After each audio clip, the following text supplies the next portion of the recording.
भारत के उत्तर में गंगा नदी के किनारे बसा शहर वाराणसी, जिसे इस एशियाई उपमहाद्वीप के आध्यात्मिक केंद्र का दर्जा मिला हुआ है।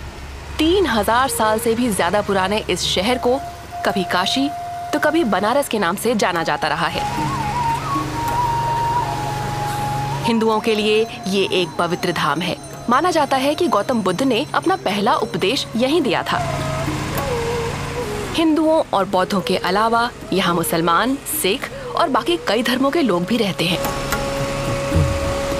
यहाँ हम टेक्सटाइल और फैशन डिजाइनर हेमांग अग्रवाल से मिलते हैं, जो इस शहर के चप्पे चप्पे से वाकिफ हैं। वो यहीं जन्मे और पले बढ़े।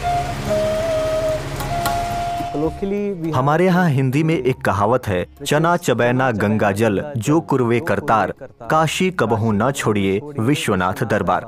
जिसका मतलब हुआ कि अगर मुझे चबाने को मुट्ठी भर चने और रहने के लिए जगह मिल जाए तो मैं कभी काशी नहीं छोड़ूंगा, क्योंकि बनारस शिव यानी विश्वनाथ की शाश्वत नगरी है। यानी कोई इंसान काशी छोड़ सकता है, पर काशी हमेशा उसके अंदर बसी रहेगी। अग्रवाल एक बार अपना शहर छोड़कर मुंबई के मशहूर फैशन संस्थान निफ्ट में पढ़ने गए थे।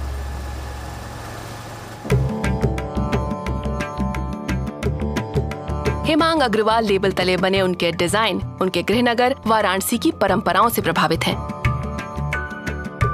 सदियों पुरानी जरी की कारीगरी से बुने कीमती कपड़े, जिनमें असली चांदी के धागों का इस्तेमाल हुआ है।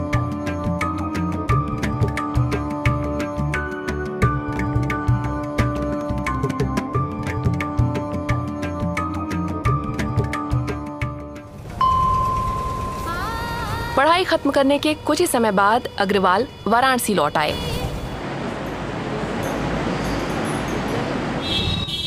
पूरे भारत में ये सबसे पारंपरिक, अनगिनत मिथकों से घिरा 15 लाख से ज्यादा की आबादी वाला शहर है। भारत के लोग जीते जी एक बार यहाँ आने को तीर्थ मानते हैं। भगवान शिव की इस नगरी को हिंदू धर्म के सबसे पवित्र स्थलों में गिना जाता है। हिंदू मान्यता है कि पवित्र गंगा नदी के पानी में स्नान करने से इंसान के सारे पाप धुल जाते हैं।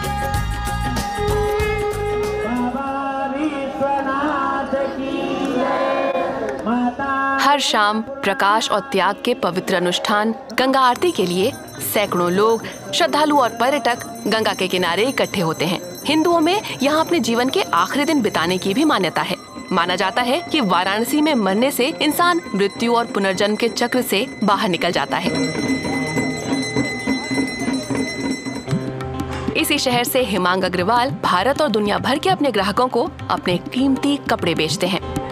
टेक्सटाइल का काम करते हुए मुझे 20 साल से ज्यादा हो चुके हैं। मेरा सौभाग्य है कि मुझे डिजाइन फील्ड के सबसे नामचीन लोगों के साथ काम करने का मौका मिला, जो जापान, फ्रांस, जर्मनी और यूरोप के कई हिस्सों से आते हैं।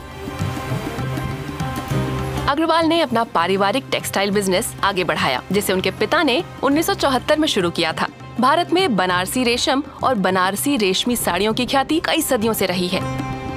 16वीं से 18वीं सदी में भारत में मुगलों के शासनकाल के दौरान स्थानीय बुनकरों की ये कला खासी मशहूर हुई। नहीं, पहले क्या था कि लेडीज होम घर पर ही रहती थी, जाना आना कम। आज की लेडीज वर्किंग हो गई हैं, तो थोड़ा जाने आने में बनारसी साड़ी पहनने में थोड़ी दिक्कत होती है, तो वेस्टर्न पर चली गई हैं। लेकिन फंक्शनली साड़ी ही अच्छी लगती है आज भी। किसी भी फेस्टिवल में या शादी में या किसी भी ओकेज़न पर साड़ी पहनना चाहिए। मेरा यह है, और साड़ी में बहुत ग्रेस आता है साड़ी पहनने में। पुरानी बुनाई परंपराओं को संजोने के लिए पूरी इंडस्ट्री में अग्रवाल की ख्याति है। ऐसी कीमती साड़ियाँ भी पीढ़ी दर पीढ़ी सहेज कर रखी जाती हैं और खास मौकों पर पहनी जाती हैं। वहीं वाराणसी में ज्यादातर पारंपरिक साड़ियों का कारोबार है। देश के कपड़ा उद्योग के लिए वाराणसी एक अहम केंद्र है। यहाँ की खासियत है हाथ से बुनी महीन रेशमी साड़ियाँ। कीमती बनारसी साड़ियों के कद्रदान पूरे भारत में हैं। शहर के कोने कोने में ये खूबसूरत रेशमी साड़ियाँ बनती और बिकती हैं। हेमांग अग्रवाल और उनके परिवार ने गंगा नदी के खूबसूरत नजारे वाले 250 साल पुराने महल को रीमॉडल करके अंजोरा नाम के अपने लग्जरी टेक्सटाइल लेबल के लिए शोरूम बनाया है।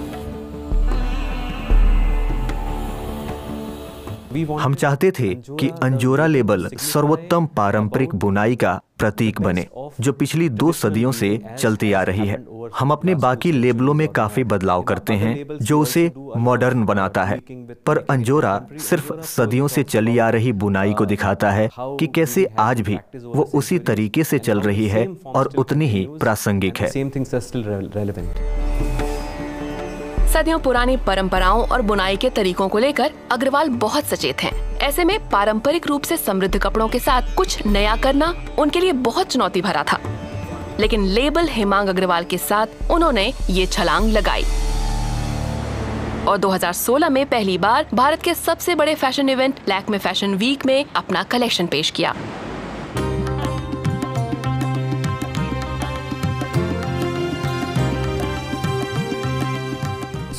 तो सोच ये थी कि इसे ज्यादा से ज्यादा लोगों, भारतीय और अंतर्राष्ट्रीय दोनों तरह के दर्शकों के लिए आकर्षक बनाया जाए। हम उसी चीज से कुछ अलग बनाना चाहते हैं और यही हमारी सोच का केंद्र रहा है। मैं अक्सर कहता हूँ कि शिल्प की आत्मा वही रहती है, लेकिन वो अलग अलग शरीरों के रूप में अलग अलग आकार ले सकता है।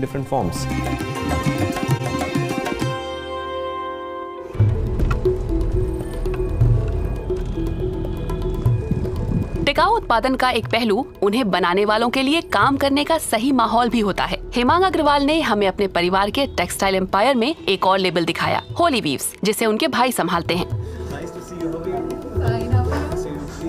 अग्रवाल परिवार के साथ इस समय 2000 से भी अधिक बुनकर परिवार जुड़े हैं।